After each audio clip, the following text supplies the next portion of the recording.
BJP ने पिछले वर्ष हुए विधानसभा चुनाव में 7 सांसदों को मैदान में उतारा था, जिसका बड़े पैमाने पर पार्टी को फायदा भी हुआ था। ऐसे में एक बार फिर इस फॉर्मूले को अपनाते हुए राज्यसभा सांसदों को चुनाव में उतारकर उनकी लोकप्रियता का फायदा लेना चाहेगी, जिसके संकेत ज्योतिरादित्य सिंधिया के बयानों में मिल रहे हैं। मैंने सदैव कहा है कि मैं भारतीय जनता पार्टी का कार्यकर्ता हूं।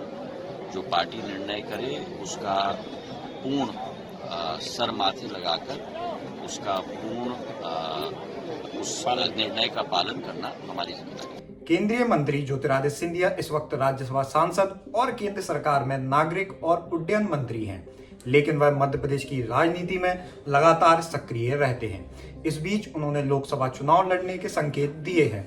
एक सवाल के जवाब में उन्होंने कहा कि अगर पार्टी कहेगी तो निश्चित तौर पर पार्टी का कार्यकर्ता होने के नाते मैं गुना शिवपुरी संसदीय क्षेत्र से चुनाव लड़ूंगा। बता दें कि यह पहली बार है जब सिंधिया ने 2019 के बाद लोकसभा चुनाव की किसी भी बात को सीधे तौर पर इनकार नहीं करते हुए पार्टी के कार्यकर्ता होने का हवाला दिया है। इससे ऐसा माना जा रहा है कि सिंधिया को पार्टी इस बार लोकसभा चुनाव में उतार सकती है। इसके साथ ही सिंधिया ने कहा कि मैं संख्या की बात नहीं करता, लेकिन तीसरी बार भारत में न केवल भाजपा की जीत होगी बल्कि प्रधानमंत्री के रूप में नरेंद्र मोदी की तीसरी बार सरकार भी बनेगी।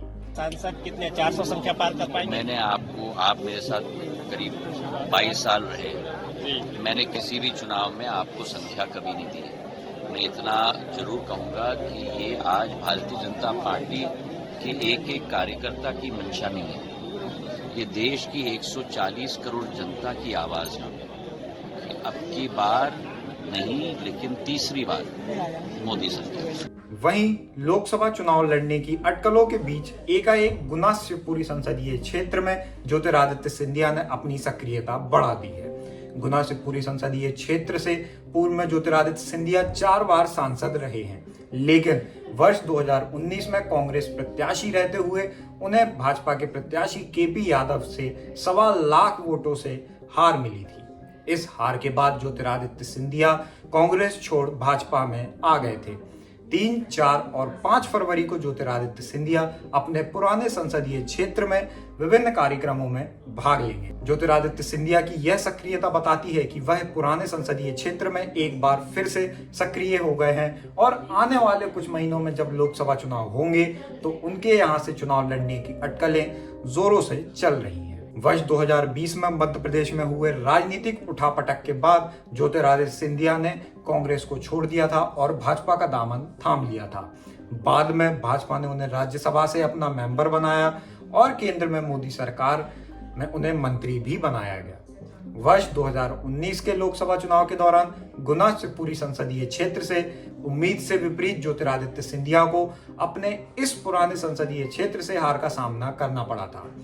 पार्टी नेता भी उनकी इस हार को लेकर अचंभित थे कि उनके पुराने और पारिवारिक संसदीय क्षेत्र में उनकी हार कैसे हो गई, लेकिन राजनीतिक जानकारों का कहना है कि मोदी लहर के आगे ज्योतिरादित्य सिंधिया इस चुनाव में भाजपा के प्रत्याशी केपी यादव को परास्त नहीं कर पाए।